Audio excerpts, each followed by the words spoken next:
Here I have TECNO Pop 8, and today I'm going to show you how to perform factory reset operation on this device. So to do this, firstly you should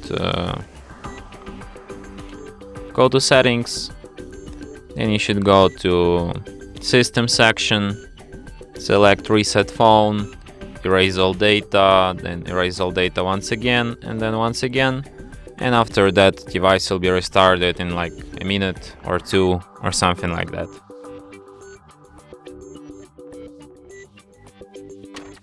And that's it. Thanks for watching. If you find this tutorial useful, don't forget to hit that like button and subscribe to our channel.